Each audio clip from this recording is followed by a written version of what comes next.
the way you move forward is through open communication, open dialogue. When the other side gains power, they are far less tolerant. In my mind, it's kind of a complex issue for at least 3 reasons.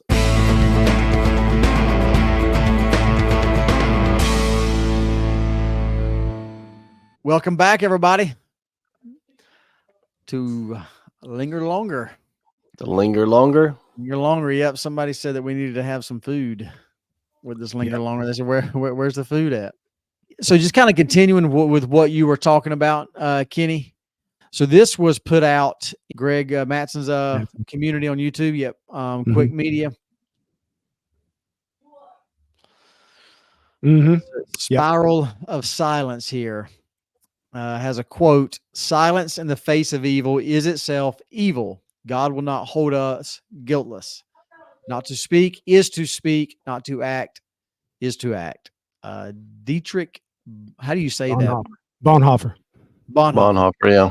Bonhoeffer, yep. Yes, one of the greatest Christians of our age. We're in an age, because I think about the microphone, the logo. Thank you, the logo. There you go. So the microphone, to me, it represents our voice, right? And being willing to speak up and speak out.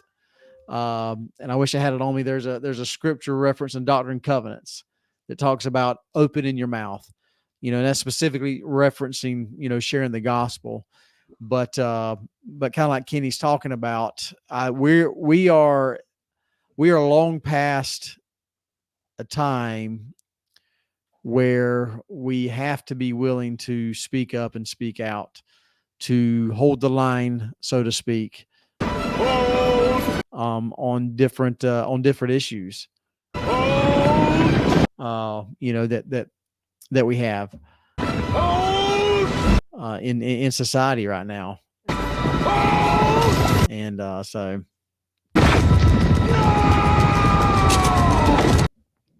Yeah, that Bonhoeffer quote goes right along with some other quotes we were talking about. The only thing necessary for evil to triumph is for good men to do nothing. Right. And what was the other one? There's another one I was thinking of. Well, the one you were just talking about, the verses there at the end of the chapter. I think, being able to speak hard things because it's the truth. Yeah, pretty much. Everything that we just talked about during this lesson, that goes along with perfectly. Yeah, I think we were kind of talking about this Linger Longer subject for a week or two now, and I was amazed going through the chapters. I was like, wow, this like ties in pretty nicely with the chapters. So it was interesting to me that it worked out that way. And I think we're going to see this throughout the year. I think we're going to see a lot of correlation. I think especially as we get later into the year, this is a highly political year, a voting year for the president of the United States. And later on in the Book of Mormon, especially in the chapters in Alma, there's a lot of politicking going on. There's a lot of corruption, a lot of Gadianton robbers and all that stuff. So I think we're going to get heavy into correlating with what's going on right now. Yeah, I think what we were going to talk about this evening and maybe elaborate a little bit on was Jacob Hansen. He put out the video there that from basically was looking for more clarity there. That they're saying one thing at conference, and then giving specific instances where it doesn't seem to quite jive on the local level. Was kind of my takeaway from it.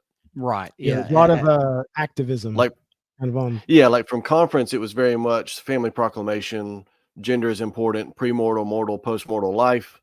But then on the local level, there's some instances of, and the thing is, like, it has, even since you sent that out, it seems like it has blown up more than that, from that, more people commenting and other people sharing things and stuff like that. So it's, examples from local areas of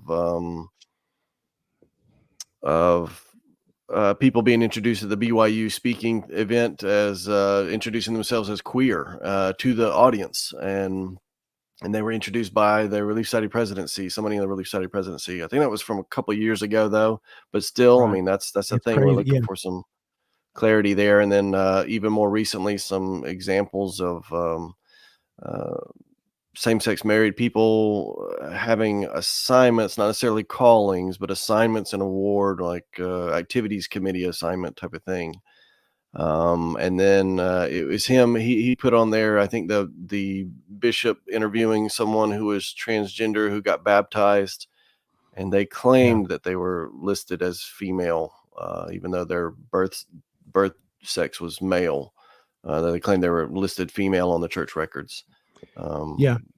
And Jacob gave an example of a friend of his who was experiencing gender dysphoria and had to basically go through the repentance process and be had to be identified as his biological sex as far as gender, and how unfair that seems to all these members who are trying to be faithful and true to the gospel, when you've got people coming in that seem to be able to just kind of fly in without any kind of requirements of what active members would have to repent for.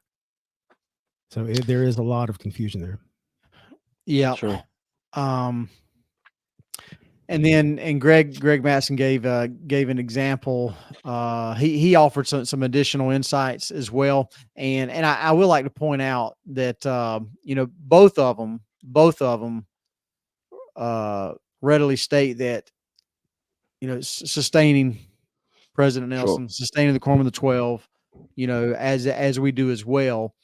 But like, and what's interesting is, especially with how these activists, right? And I know the brethren, and I'm not envious in any way. That imagine the line that they're having to trying to walk and figure this out, Right. and Well, and lead and guide and go ahead. Jacob provided that follow-up with Elder Holland speaking, and he sums that up exactly. I mean, exactly what you're saying there. There's a line here that we're trying to kind of thread the needle on, to where you're showing Christ-like love, but you're also holding the line on commandments and commandments. doctrine. Yeah, even if it's not palatable, even if it hurts feelings or whatever. And they're trying to thread that needle, and I think that's what Jacob's kind of looking for, some more clarity on the local level, that we can also help thread that needle, because right now it feels like you've got some people leaning more this way than that way, and other people leaning the other way. And I think balance is important, because you definitely could come down, heavy-handed and hurtful, and again, not abiding by Christ's doctrine or example. Yeah. So. Right.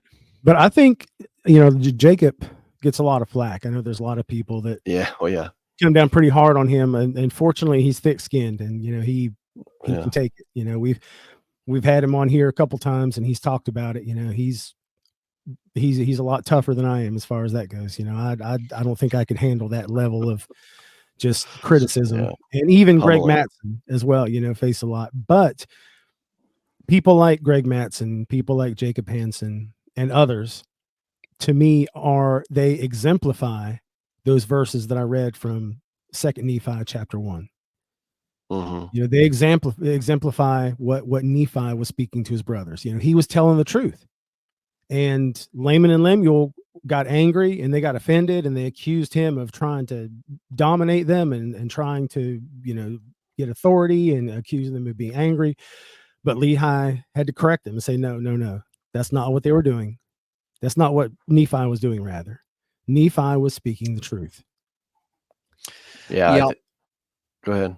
Yeah. And I think, some people, and even myself, kind of opening up about this on a public platform, it's a little scary, because some people can interpret as, well, you're questioning the prophet. You're starting to, veer off in another direction. Right. But that's not at all Or on the other hand, they could accuse you of being a closed-minded, homophobic bigot. Right. Yeah, absolutely. If you're not, if you're not, not backing them completely up 100%, gosh, what's the word I'm looking for? True endorsing believer or supporting or whatever, all of this. Right. But I think the more, the way you make progress, the way you move forward is through open communication, open dialogue. And that's how you move forward, right? That's how you work things out, and do it in a manner that's respectful. That's the biggest thing. Do it in a manner that's respectful of each other, of both sides. Mm-hmm. And I think there's got to be feedback. I think that's the helpful thing about Jacob raising these questions. It just so happens we live in a time where raising questions is done on a format frequently that's streaming or whatever, or podcasts or video vlogging or whatever. So I think there's got to be that feedback from the branches, the wards and stuff like that, filtering back and feeding back to what's going on. In my mind, it's kind of a complex issue for at least 3 reasons. One is delineating sin, right? Because there's one thing to have temptations. We talked about this just a little while ago, birds landing on your head versus building a nest there. There's one thing to have temptations. There's another thing to let the bird build a nest. And temptation is not a sin. Acting on it can be a sin, right? So that's an issue itself. And at what point do you draw that line? Because there's some, I don't know if you want to go to the details of what's in the handbook currently as far as some of these things go. But there's certainly some things there that may leave some people uncomfortable. But you still have that this is very much part of it, to stand up for what's right. Even to the point of a bishop could ask someone, what, you're not, I don't know if welcome's the right term, but you're not coming to the sacrament meeting because you're distracting everyone else in the spirit of the sacrament meeting, whether it's the way you're dressing, whether it's the way you're acting, whether it's whatever. The bishop has that assignment, that authority, and that calling to make that judgment call. And we're called to love the sinner and hate the sin, but we're not called to accept the sin. And to Kenny's point earlier, this is not a gospel of niceness above all else. And as Nephi demonstrated, the truth sometimes can be cutting, but it's necessary. And enabling someone in their sin is not showing them love. That's actually the opposite. Yes. So sin that's the point that many people miss, Joe. Say it again. Right. That just enabling people in their sin, supporting them in their sin, coddling them in their sin is not showing them love. It's only prolonging or deepening the depths that they're digging themselves into. You're not helping them, right? You're actually hurting them in the longer run. But so sin, very defining it and at least kind of distinguishing that. And I think the crux of it in my mind for this specific example that Jacob gave, missionary discussions and baptism, and it had to be that their interview had to go all the way up to the mission president and from there to general authorities to get approved. The big question, which to my knowledge has not been substantiated yet, is the claim that their membership record reflects their chosen gender, not their birth gender. And that is a question in my mind that needs to be clarified. It's one thing to say you're allowed, and I think that's what the handbook says. You're allowed. You may call them by their preferred pronouns or name or whatever, but there's nothing says you have to, and there's nothing that says that their membership records would reflect their preference. In fact, it says they can't progress as far as receiving the priesthood. They can't go to the temple because that is gender specific. And so it's pretty clear on that. So that would seem to me something that could help with some clarity there. But then 2 big things, and I don't want to take up all your time there, but 2 big things I think that are going to be more and more important is we can't, I don't think, it's not as easy as just saying, tough love, this is the truth, and I'm going to beat you over the head with it. And you go over there, and we're going to stay over here. Because, and I sent you guys a couple things, that the number of gender dysphoria diagnoses in the U.S. has just skyrocketed over the past few years. I think Utah itself was about 200% increase in just, was it 4-year span, 2018 to 2022, I think. 200% increase in a 4-year span. Now, beyond that, you're mental polling Gen illness in Zers. general has grown by it exponentially. You know, that Leaps and even bounds, that's right. little side note, really quick. It's kind of off to the side for just a second, but I think it's relevant that the incidences of Tourette syndrome, you know, through Right. all of TikTok recorded Tourette. history, like Tourette's has been a very, very rare disorder. It almost always, in almost all cases, has manifested in men and adult men, you know, adult men 30 or 40 or above. And even then, it's only one in every so many 100,000 or million. You know, it was a very, very rare thing. But we've seen in the past 5 to 7 years an increase of Tourette syndrome by something like 2,000%.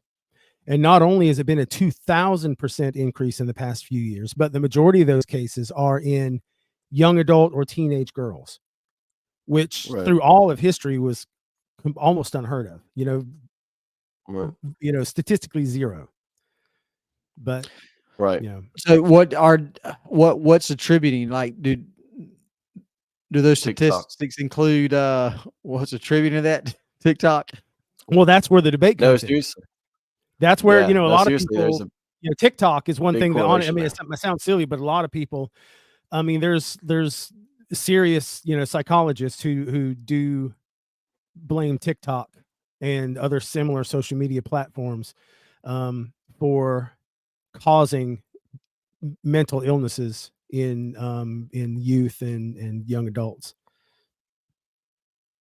Yeah. Wow. I think there was a big Vanderbilt study early on. Vanderbilt, I think, did a big study on it that suggested that was a big tie-in with social media, but specifically TikTok and that type of format contribute to these threats like syndromes and stuff like that. But going back to that, so with that many, and then the Gen Zers, they're polling it like at least 1 out of 4 are in categories of dysphoria, same-sex attraction, et cetera, 1 out of 4. And that's the world we're living in right now, right? So I think as the body of Christ, there's got to be some accounting of how do one stop the bleeding, prevent these young kids from developing these syndromes and leaving in droves and developing these not only temptations, not only these syndromes and conditions, but the sins that go along with it that are damning to their progression, right? Even if you can get baptized, which that's established, that they could get baptized into the church, they may not be able to go to the temple. They may not be able to hold the priesthood because of decisions they've made, because of, you know, and all the baggage that goes with it. I mean, you may not be able to have a family one day. You may have even more difficulty finding someone to marry. I mean, just the things that go with it, right? So one is, how do you stop the bleeding? And 2 is, how can you reach out and bring them back into the fold? I mean, this is a lot of our brothers and sisters that are falling for it or whatever, which brings me to my third point. That's a big one. And I don't know, I have no idea. I don't have any contacts, you know, in the higher ups of the church or whatever, but it is one thing to consider this a fad, a common sin, a common temptation with our time. But I have really been thinking a lot on this lately. And I think, and I've touched on it before with the Gnosticism and stuff like that. I truly think this goes deeper. And I don't even know that the people involved in it realize that this goes deeper. I'm talking. I don't think they do at all. No, yeah, I'm talking that there is motivation here that's beyond them, that this is a cult. And people say, well, who's the leader? You got to have a leader of a cult. You have a leader or a unifying ideology. Yeah. If you look at the requirements of what is a cult, how to recognize if you're in a cult, there's things like, you know, special languages of changing the name of the person, of isolating the person from their family and support group, of love bombing them at the beginning and not telling them the full depths of the details of what's going to be involved and what they're going to sacrifice until they're too far in, of having them confess things and even creating false memories in them. I mean, this is, I mean, lockstep with exactly what's happening with a lot of these people, you know, and it's a scary thing. But beyond that, I mean, I would say this goes into the category you mentioned earlier, Gadianton robbers, secret combinations.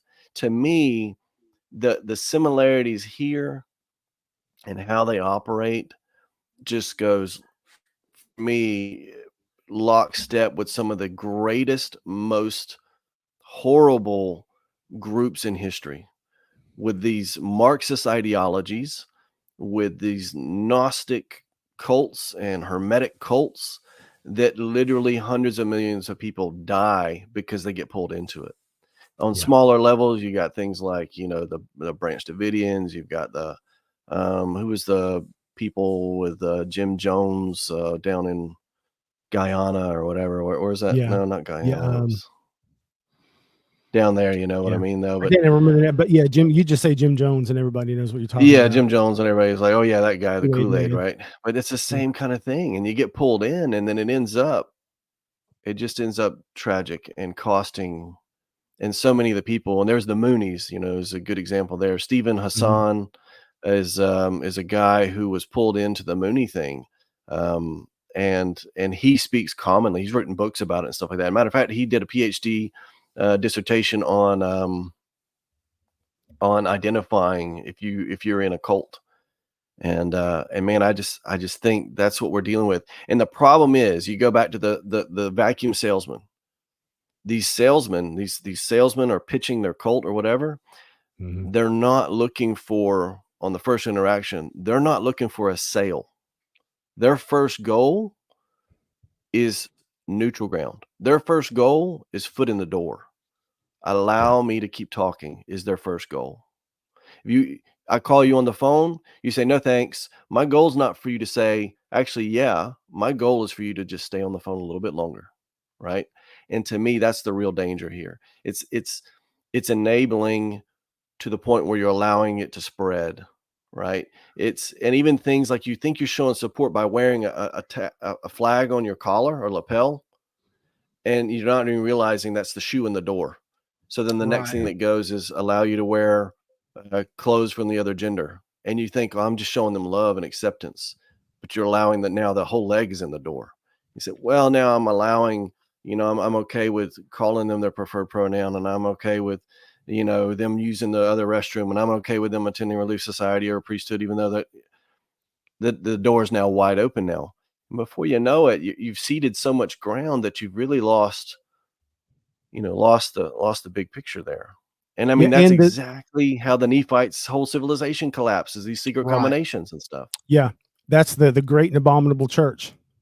That's exactly, we talked about that before with the ideologies. It's not necessarily going to be a literal church. It's going to be a group of ideas and ideologies. It doesn't have a leader, like you said, Joe. It has a guiding ideological principle, in place of a physical charismatic leader. And another thing to piggyback on what you were saying is that as this grows, what we've seen so far from, the evidence that we've seen up to this point, there are people who accuse, the Christians and those in the church of intolerance by not fully accepting, their choices and their lifestyle. But the evidence that we've seen so far has shown us that when the other side gains power, they are far less tolerant. That's correct. And we see this in Canada already. There's hate speech laws in Canada right now. If you are a pastor in Canada, or if you are in any kind of religious service and you're speaking from the pulpit, if you're reading from the Bible or from the Quran or from the Torah, any scriptural passages that condemn homosexuality, you can literally be drug out and arrested on the spot. Right. Well, it didn't Dr. Jordan Peterson have to attend some he's supposed to be attending re-education. That whole thing there is just it's a farce. It's the only reason that he hasn't been completely canceled and just pummeled into oblivion is that he is a man of impeccable character who has been careful of his words his entire life. and there's nothing that he's ever said that somebody could cancel him for. There's a lot of things he says that people disagree with. Right. But the things that he says that people disagree with, he's thought out. He's thought these points out very well. And that's the problem with a lot of the people on the other side of these opinions have not thought their positions through. They've not thought them through all the way to their logical conclusions, whereas Peterson has. And so he's able to kind of come back with the logical response that makes sense, and when people don't have the logical ground to fall back on, they fall back on anger, they fall back on violence. And that's what we're seeing.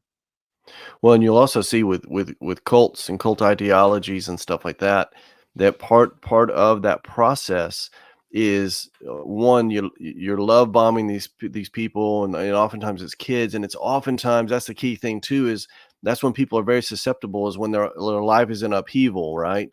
Well, when you're a kid, your life is already in upheaval, and a teenager or something like that, around that time frame, you're going through transitions, you got hormones, you're trying to figure out, do I listen to my friends or my parents? There's a lot going on already. You add on top of that global pandemics, you add on top of that, rising crime and all this other stuff. I mean, there's a lot going on. And so you're already susceptible, right?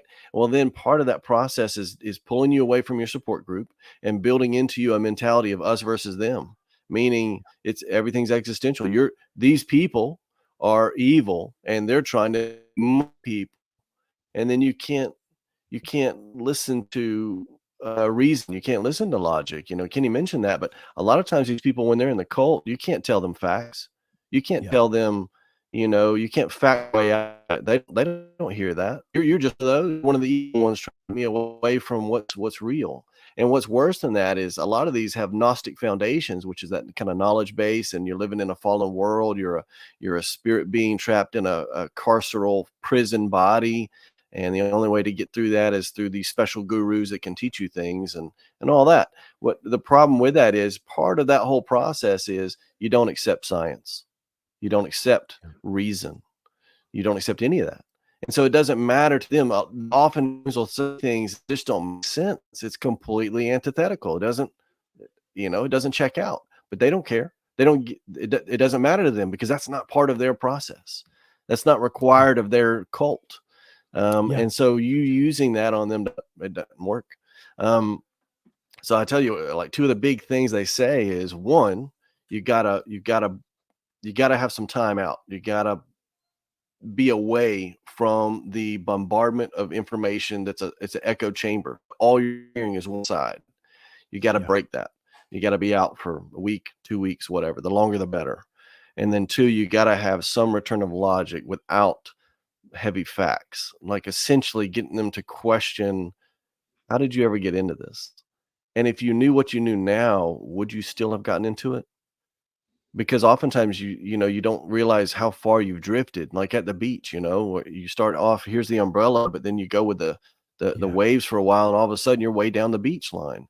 Right. Get them to do that in their mind, to say, what was it like before all of this? What were your dreams and aspirations? And usually they're like, I had never would have seen myself doing this kind of thing. And then that can sometimes cause doubt. And that's the main thing. If they create doubt, they can start questioning. If they start questioning, then they can kind of find their way back.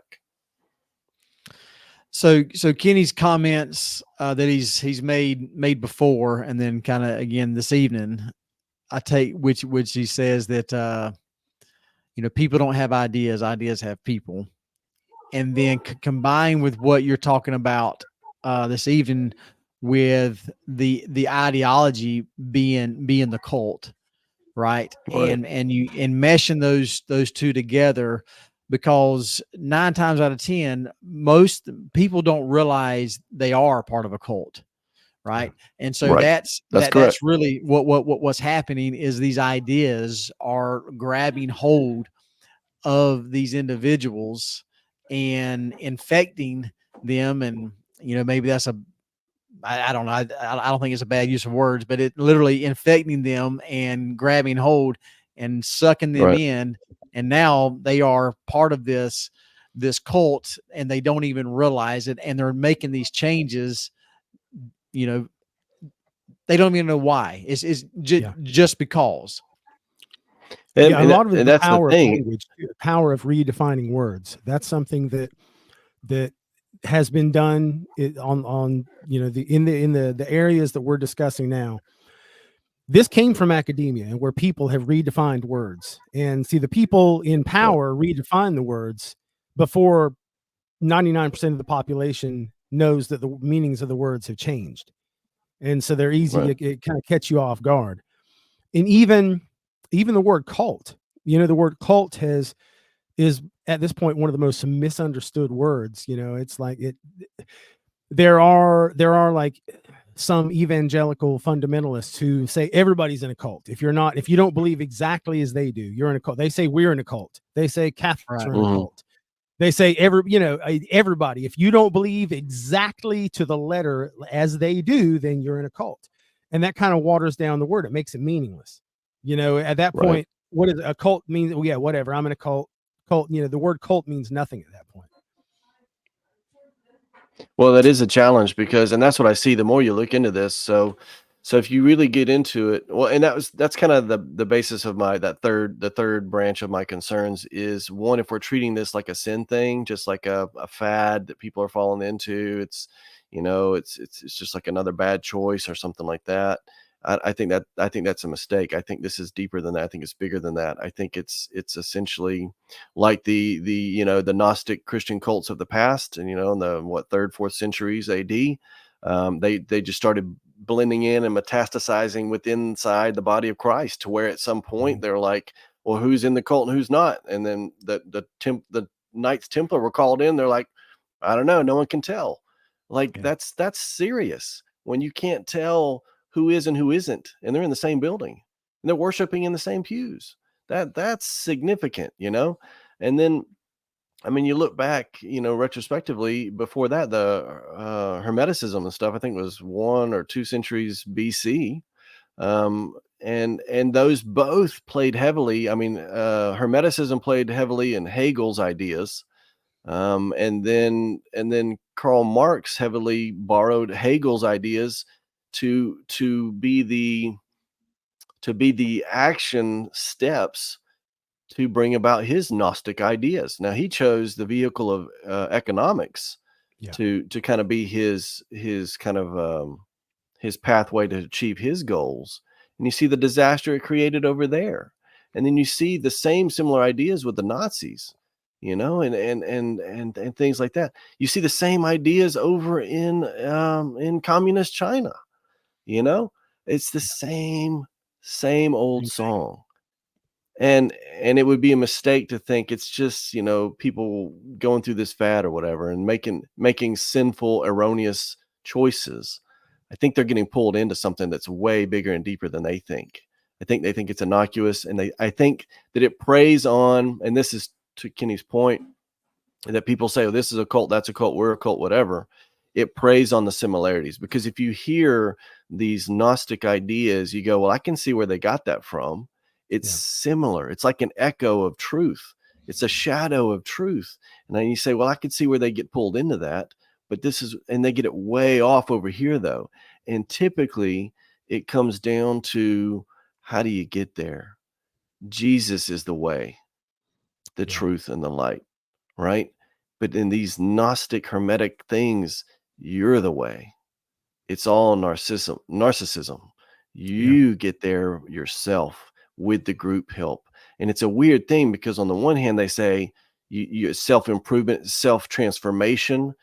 Trans is a big part of that. It's almost like trans are holy in this cult, right? Yeah. Because you become God. You have made yourself into a God, because at the point that you're talking about, objective truth no longer exists. Correct. There is no objective truth. All truth is subjective. Therefore, I can create my own truth. That's right. If I want to say whatever I want, if I want to say that I'm a 6 foot tall bunny rabbit who lives in Wonka land or something, whatever. Right. I mean, no matter how ridiculous or absurd your ideas are, if you assert that that's the truth, then everyone else has to accept it. Then who is everyone else to tell you it's not? And we've talked about this before, that we live in a culture where all of a sudden words are more important than the reality. How does that happen? That's exactly how it happens, is reality doesn't matter anymore.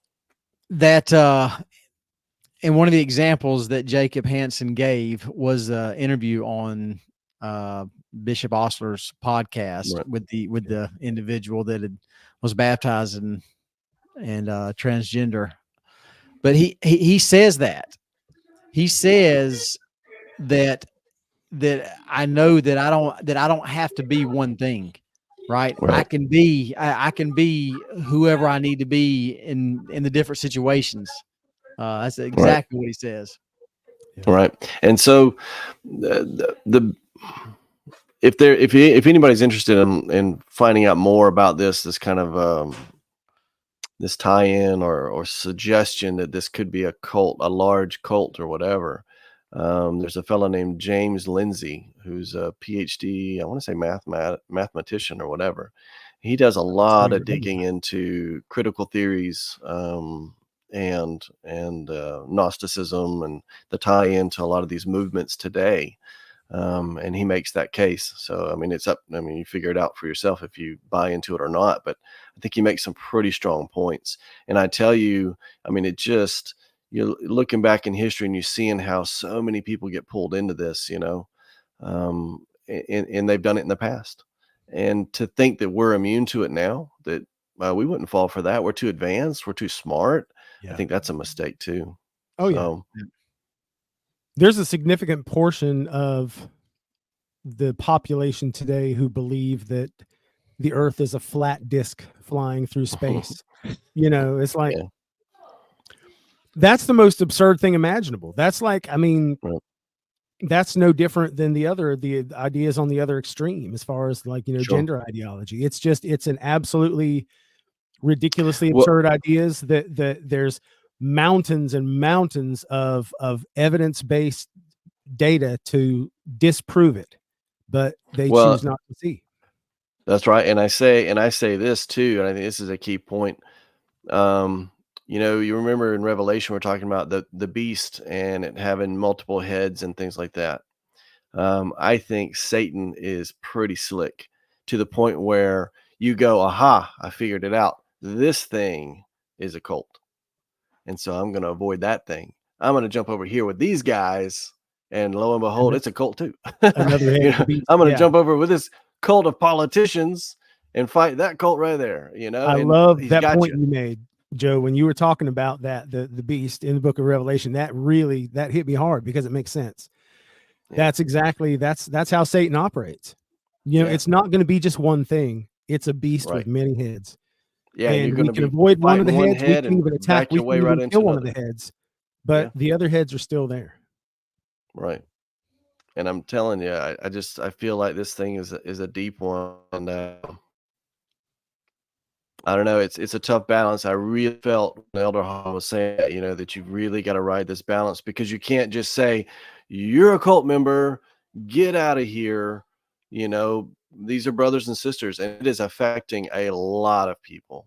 Yeah. More and more. Even the ones that it's not affecting directly, it's affecting indirectly. They have questions, they have concerns, I mean, it's a different world, but yeah, we're down here in a little corner right now, but Greg Matsen, on one of his latest videos, he says it's coming to your ward. I promise you.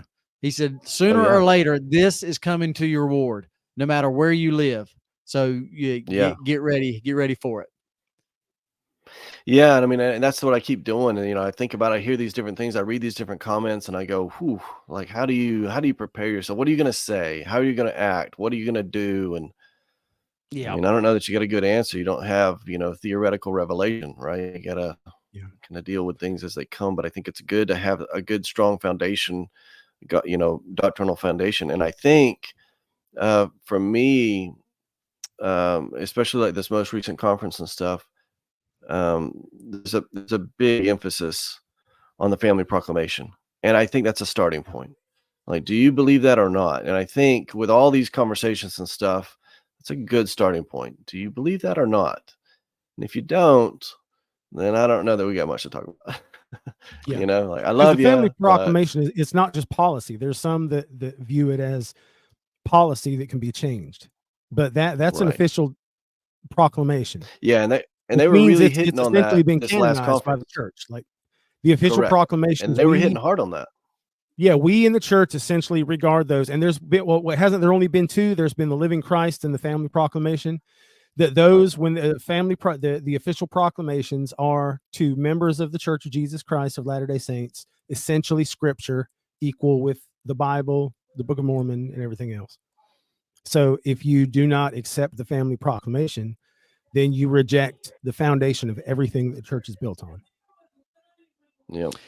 Yeah. I was at the temple. We were at the temple this past weekend, and in the bookstore or Beehive store, whatever, saw a huge frame, and I'm gonna copy this, but they had pretty large printout of the proclamation, and then above that was a picture of Christ surrounded by family. But I'm gonna take that and I'm gonna put my family in there with the proclamation there, and put that in our home. I really like how they did that and everything. So just to reinforce those ideas. But I think that the best thing that we can do right now is study the brethren and do our best to follow what they are, the example that they are setting in this whole situation. They speak out about it. They speak from the pulpit about it. They speak at BYU about it. They around the different areas of the country and the world. They speak about it, reiterate the doctrine about the family, about genders, and then away from the pulpit, they are doing their best to reach out, love, understand, but continue to hold the line. So, yeah, and I think especially with the youth is, you beat the cult to the love bombing thing. Show them love, show them belonging, show them that they have meaning, that they have purpose, that that there's there's answers to their questions, that they're that they're important, that they're needed, that they're helpful, all those things. I think if you feel a belonging and you feel a part of something, that takes away the draw, I think, in a lot of ways. right. And then I think just reinforcing with good, solid information, that the world is a confusing place. It always has been, it always will be, and that Satan is really slick, and he's going to try to convince you to go this way. And when he can't get you that way, he's going to try to convince you to go the other way, to try to fight that way or whatever. That's Satan, and to kind of put our arm around him and say, listen, you know what? There's a lot of crazy things going on in your teen years. Just hold tight. You get through puberty and things start making a little bit more sense. And your parents love you and your ward loves you, and you don't have to change. You don't have to go along with all that other stuff. You don't have to go along with the world, and log out of that phone for a while. I mean, there's a lot of stuff coming through those phones. The Tourette's thing is, I think, tied to it. I think the depression, the anxiety, the ER visits, if you look at all those statistics, they're horrendous. And I think it's really tied to these phones and social media. Yeah. So take a break, Yeah. The and church did that a few years ago. But keep watching our show. Oh, yeah. What you're talking about is ministering. Is what ministering is supposed to be. That ministering is what Jesus did and what he calls us to do. To love others and to share the truth with them and try to accept them, but help them to understand, when they are in error, or when they're engaged in either accepting an ideology or engaged in some kind of behavior that's going to be harmful for them in the long run. Yeah. And there's something I want to read. I'm sure y'all are familiar with this, but I've been thinking about this the whole time. This from, I'm sure y'all have heard of, it's Martin Niemöller, the German Lutheran pastor. He wrote this shortly after World War II, called First They Came. And like I said, if you haven't heard this, then listen. If you have, then bear with me for just a second. And he wrote, "First they came for the socialists, and I did not speak out because I was not a socialist. And then they came for the trade unionists, and I did not speak out because I was not a trade unionist. Then they came for the Jews, and I did not speak out because I was not a Jew. And then they came for me, and there was no one left to speak for me. And that's why we have to speak up and stand for truth. That's powerful. Yeah. That's powerful. And I think that's a good place to end it. So, good discussion, fellas. Let's see if I might have one more thing for you. All right. I can find it. Sorry. And this actually ties into what Michael was talking about earlier with the stuff. I think it ties in with this quite well also, with this Gnostic appeal, this Hermeticism, and the Hermetic approach to self-elevation, and the narcissism. You know, this study was just done about people that are seeking what do you call it, gender alteration surgery or whatever. 87% of them, this is using a standard screening tool, 87% of them were screen positive for psychological disorders, and the number one was narcissistic personality disorder. Okay. And the average was 3 diagnoses or 3 positive screenings per person, and it was 87% of them screen positive. Anyway, this is from C.S. Lewis's Mere Christianity. The moment you have a self at all, there is a possibility of putting yourself first, wanting to be the center, wanting to be God. And in fact, that was the sin of Satan, and that was the sin he taught the human race. Some people think that the fall of man had something to do with sex, but that is a mistake. What Satan put into the heads of our remote ancestors was the idea that they could be the gods, could set up on their own as if they had created themselves, be their own masters, invent some sort of happiness for themselves outside God, apart from God. And out of that hopeless attempt has come the long, terrible story of man trying to find something other than God which will make him happy. And I think that's kind of the underlying thing behind these ideologies, all of them. Yep. And I think we got to be quick to pick up as it's being presented, not just as a sin, not just as a mistake, not just as an errant brother or sister that needs enabling love to continue down that path. But I think we need to be wise about it and figure out a way to get them back on track, and still love them, even if it means some sharpness. There you go. Y'all keep on striving.